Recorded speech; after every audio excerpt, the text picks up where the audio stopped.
Most men are now in hiding. Most men are now in hiding. So, guys, because of all of this extreme misogyny stuff, you already know in the UK, men will now be arrested. Men and boys will be arrested if they're even suspected of being susceptible to misogyny.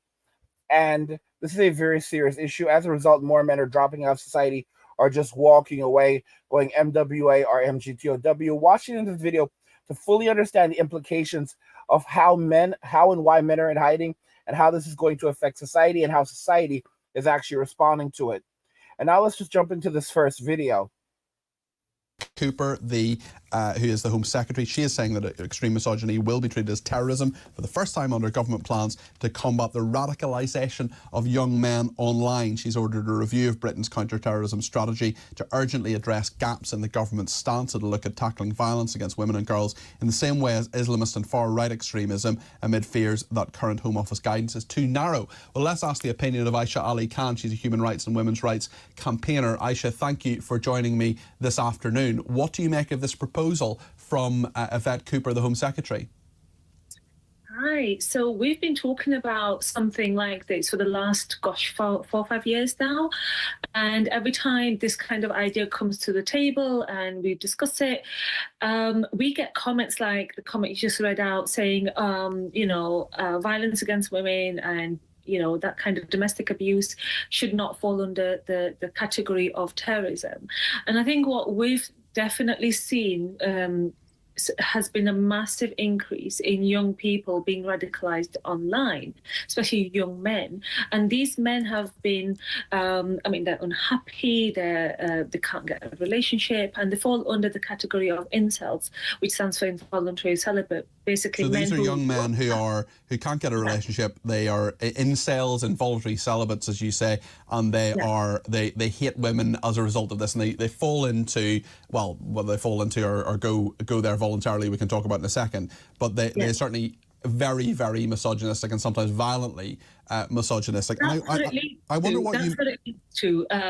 These are men who would love to have a relationship with women, and for some reason they can't, and then they end up blaming not just women, but not just a particular woman, but all women, and the rise of feminism and so on. So they feel very hard done by, very angry, very upset, and those feelings are turning into basically towards violence to punish these women, to punish all women, and that's something that Yvette Cooper and obviously previously we've spoken to the sort of people around this legislation as well, how to tackle this. So it's been formally. Well, we hope that it's going to be formally recognized. You see, guys, why they're going after the manosphere right now has nothing to do with misogyny. It has nothing to do with being concerned about the welfare of women and girls. It has everything to do with silencing and controlling men. Most men in the manosphere right now are really focused on themselves. They're focusing on self-development, but more so they're also focusing on society and the way things work. They're sharing knowledge. They're coming together. They're looking at the governments and institutions around us, the corporations that control us, that control our thinking, that try to control our minds and our bodies. They're asking questions. They're bringing knowledge. And that's what they don't want. They don't want a group of people that are well informed. They don't want a group of people that can think for themselves. They don't want this. They want mindless drones, people who are just smart enough to do as they're told, all right, but too dumb to actually think about, why are they doing what they're being told to do? This is pretty much it. And guys, George Carlin said this years ago. He said it. They want it all, and they are going to get it all. They want everything, all right? Because they won't stop until they get enough, and there's no such thing as having enough. There's no such thing. They are never, ever going to stop. They will never stop until they have everything for themselves, until they have all the toys. And who are the ones who are really responsible for this? The boomers. The boomers, okay? The boomers who are so desperate, they're afraid of passing away, they're afraid of everything around them, and they want to make life harder for everyone else. Who are the people sitting at the top of these companies, of these institutions? The boomers.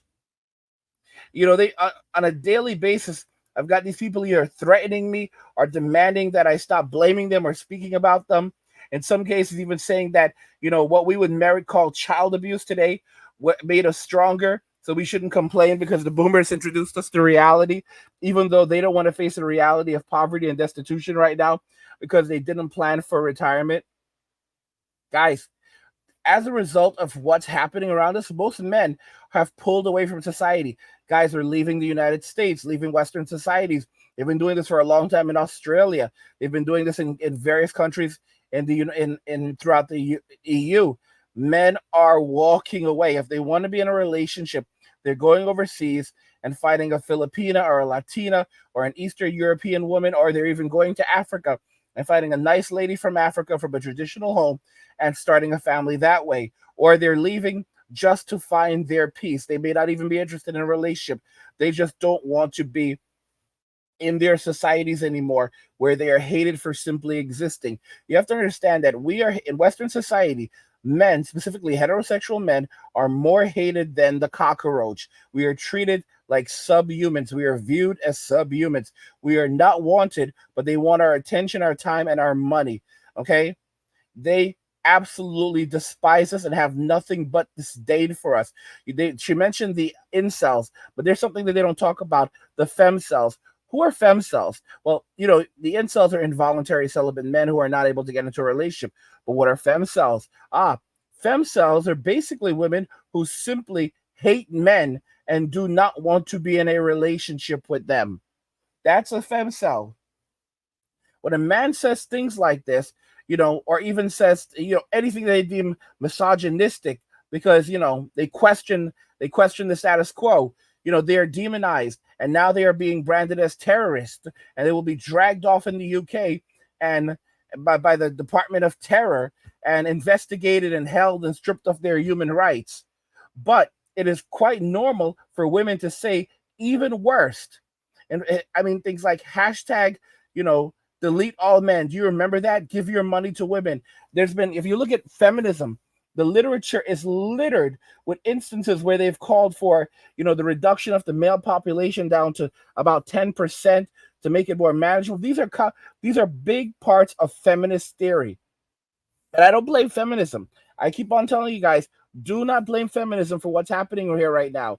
Okay? Blame the individual. Hold the individual responsible. Feminism did not make women make these decisions. Women chose to make the decisions that they've made. So don't blame feminism. Feminism is just an ideology. Feminism is just the concept of equality between men and women, or so we've been told. The individuals themselves are the ones that have done these things. They're the ones that continue to do these things. Feminism did not take advantage of women. Women took full advantage of feminism, and we have to hold the individuals responsible. There was a comment on one of my videos, and that actually inspired this video. It was from Shane, and he says, right now, Angry, it's best to just stay low because I'm sure they want to know who are the men behind the Manosphere videos, causing men to wake up. Look at the Tate brothers. They went straight to them because they know who they were and where they live. This is exactly true. You see, guys, we live in a world of influence, and the more influence you have over others, the more money, wealth, and resources you can extract for them, and the easier it is to control them. At one point, Andrew was the most Googled man on the planet. Think about the notion of this, all right? So they immediately said, we have to stop him from gaining additional influence. And what did they do? They tried to strip him of his money, of his resources. They put him in jail on charges that have absolutely no basis. This is what happened to him. And they're continuing to do it. He's now back under home arrest, and he's being investigated for relationships even with the mothers of his children. Think about that very carefully. This is the reason why I said that the authority over women transferred, not just the authority over women, but the authority over women and children transferred from men to the state. You don't own your children. Your children are the property of the state. And the woman that you're in a relationship, women don't seem to comprehend this. They are not as free as they believe they are. Okay? The authority that men once held over women is now held by the state. Women have special privileges while men have special punishments. However, those privileges can be taken away at any time. And that's something that women don't comprehend. They do not comprehend that one bit. You know, they chose the state. They traded in men for the state, just like women traded. You know, black women in the 1960s traded in their men for public assistance. And now, you know, as some of them are beginning to see that it's possible that they can lose access to these privileges that they so enjoy, now some of them are turning around and saying men and women need to work together. Guys, I told you that this was going to happen years ago. I called it years ago that women would say feminism got us everything that we wanted. Now let's fight it together. And of course, while the label feminism may go away, the legacy of feminism will live on. This is why I've warned you constantly, stop attacking feminism. Feminism is just a straight ideology. Feminism didn't do a damn thing. It was people themselves that took the ideology and used it for their purpose while screaming it's just about equality when it absolutely was not. So how can you blame feminism? Feminism did not do any of these things. Women are simply hiding behind feminism. The women who did these things and created these policies and are putting these ideologies out there, they're the ones who are hiding behind the label to hide their hate. So we need to move beyond the label. Stop going after feminism. Stop blaming feminism. Instead, focus on the individuals that are putting the message out there. Focus on the people that are saying these things. That's how you deal with it. And I understand that it's hard to do this, but it's very important and it is critical that we do this. Women chose the situation for themselves. They chose to turn on men. They chose to say that, hey, we don't like you, we don't want you, and we don't need you. So now the individuals who chose to put this out there and chose to go down that path need to be held accountable and face consequences for those choices.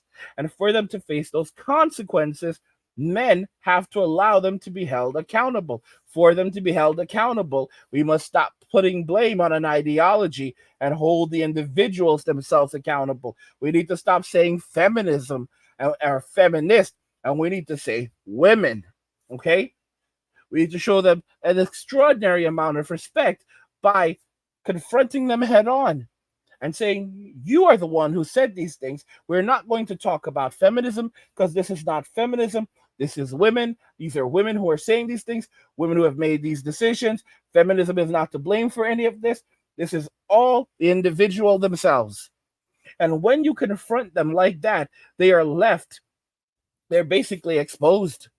And there's not much else they can do because now the direct blame and accountability will be placed upon them themselves. There's a video I have from Andrew after he got out of prison again, because he was put in prison again, you know, and he basically talks a little bit about the situation that has transpired. And I find it kind of interesting because this is an ongoing thing. It's been going on for now a couple of years. And it's quite interesting that a lot of this started as we began preparing for the next election. Guys, it's all about influence and control. Our society does not want a group of well-informed individuals. They don't want you to be well-informed. They want you to be obedient little workers. Do as you're told. Do not ask questions. Don't worry about what's going on behind the curtain. There's nothing behind there for you to worry about. There's nothing behind there for you to discuss. All right? Simply do as you are told and be quiet. That's what they want. That's what they've always wanted. They want your silence. You have to understand, guys, this is the society that we were raised in. This is the society that we were conditioned in. And who are the ones to blame? Very much so. The BOOMERS, boomers. All right? They're the ones who did this to us.